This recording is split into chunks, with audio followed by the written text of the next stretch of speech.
এই গরমকালে কচু, পুঁই শাক, ঢ্যাঁড়স, চিচিঙে এগুলো সবসময়তেই পাওয়া যাবে। তাই আজকে কচু দিয়ে একরকম রেসিপি বানিয়ে ফেললাম। খেতে খুব মজাদার হয় এবং টেস্টি হয়। কচু দিয়ে চিংড়ি মাছ দিয়ে এই রেসিপিটা একবার বাড়িতে বানিয়ে দেখবে কীরকম লাগে। তো কিভাবে বানিয়েছি সেটা একবার দেখে নিন। সবার প্রথমে কড়াইয়েতে তেল দিয়ে দিয়েছি। চিংড়ি মাছগুলো ধুয়ে পরিষ্কার করে লবণ মাখিয়ে রেখেছিলাম, হলুদ দিয়ে ভালো করে ভেজে নিচ্ছি। তবে খুব নরম করে চিংড়ি মাছগুলো ভাজতে হবে। এপিট ওপিট করে ভেজে নেব।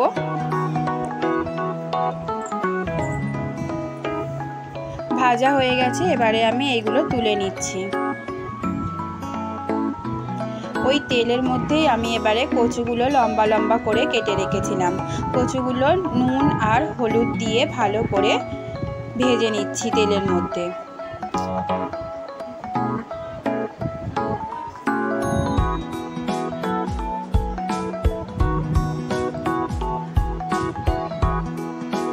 তো কচুগুলো ততক্ষণকে ভাজা হোক, আমি তখন চিংড়ি মাছটা রেডি করে নিই।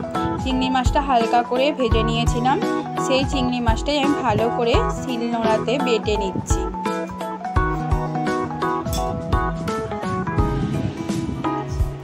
সবকটা চিংড়ি মাছ আমি এইভাবে বেটে নিলাম। এবারে একটা ডিশের মধ্যে তুলে নিচ্ছি।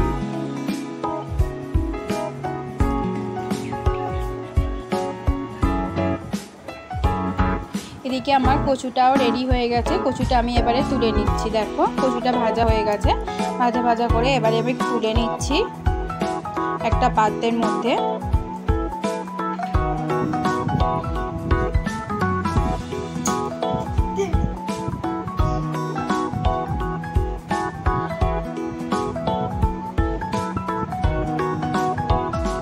লম্বা লম্বা করে আমি পেঁয়াজ কেটে রেখেছিলাম, একটু মোটা মোটা করে কাটতে হবে যাতে না পেঁয়াজগুলো গলে যায়।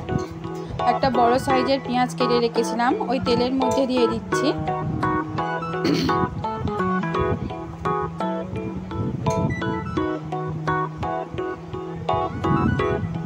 অল্প পরিমাণ তেল দিয়ে দিচ্ছি।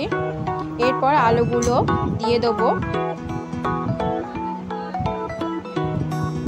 আলুটাও লম্বা করে কেটে রেখেছিলাম, আলুটাও দিয়ে দিচ্ছি। আলু আর পেঁয়াজ ভালো করে ভেজে নিচ্ছি।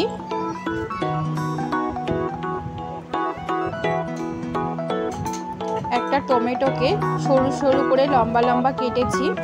ছোট ছোট করে কাটলে কিন্তু টমেটোটা গলে যাবে, টমেটোটা গলে গেলে ঠিক ভালো লাগবে না। টমেটোটার মধ্যে অল্প পরিমাণ লবণ দিলাম যাতে নরম হয়ে যায় টমেটোটা। এটা ভালো করে আলু আর পেঁয়াজের সঙ্গে নেড়ে নিচ্ছি। এখানে আমি মশলা করে রেখেছিলাম আদা বাটা, রসুন বাটা আর সর্ষে বাটা। তো মশলাগুলো আমি দিয়ে দিচ্ছি। মশলাগুলো আলু, পেঁয়াজ আর টমেটোর সঙ্গে ভালো করে কষিয়ে নেব। এখানে ঝালটা একটু পরিমাণটা বেশি দেবো। 1.5 চামচের মতো লঙ্কা দিয়েছি। হলুদ দিচ্ছি বড় চামচের 1 চামচ, আর কাশ্মীরি লঙ্কা দিচ্ছি কালারের জন্য 1/2 চামচ। সমস্ত কিছু উপকরণকে আমি ভালো করে কষিয়ে নেব যাতে না কড়াই লেগে যায়। তার জন্য আমি অল্প পরিমাণ জল দিয়ে মশলাটা কষিয়ে নিচ্ছি।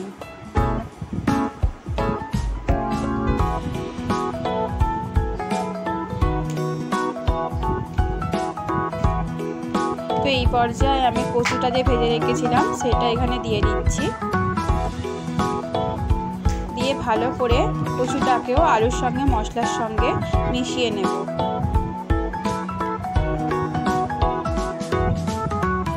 আমার এই রান্নাটা পুরোটা দেখার জন্য অনুরোধ রইল। রান্না কেমন হচ্ছে সেটা কমেন্টে জানাবে। আমার এই রান্না যদি ভালো লেগে থাকে তাহলে আমার চ্যানেলটিকে লাইক, সাবস্ক্রাইব এবং শেয়ার করবে। যারা নতুন বন্ধুরা আছো তারা সাবস্ক্রাইব করবে। তো পরিমাণ মতন জল দিয়ে দিলাম আলু আর কচুটা সেদ্ধ হবে বলে, আর এখানে লবণ দিয়ে দিলাম পরিমাণ মতো। দেওয়ার পর এটা ফুটতে দেবো। ফুটলে কিন্তু এবার ঢাকাটা দিয়ে দেবো।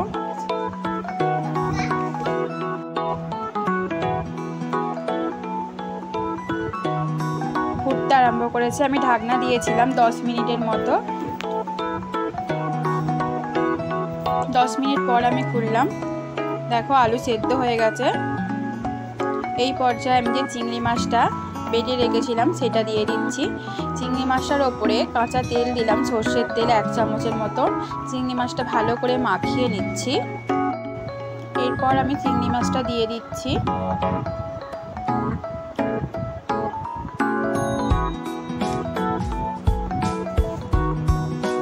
চিংড়ি মাছটা ভালো করে মিশিয়ে নেব। নিয়ে আর 5 মিনিট রান্না করলেই রেডি হয়ে যাবে চিংড়ি মাছের এই রেসিপিটা। দেখো রেডি হয়ে গেছে। এবারে আমি এটা নামিয়ে নেব।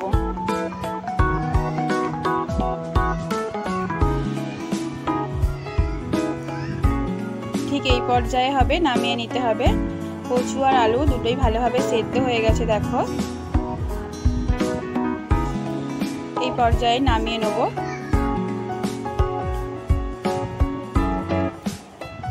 এই রেসিপিটা কিন্তু ভাত দিয়ে খেতে খুব ভালো লাগবে।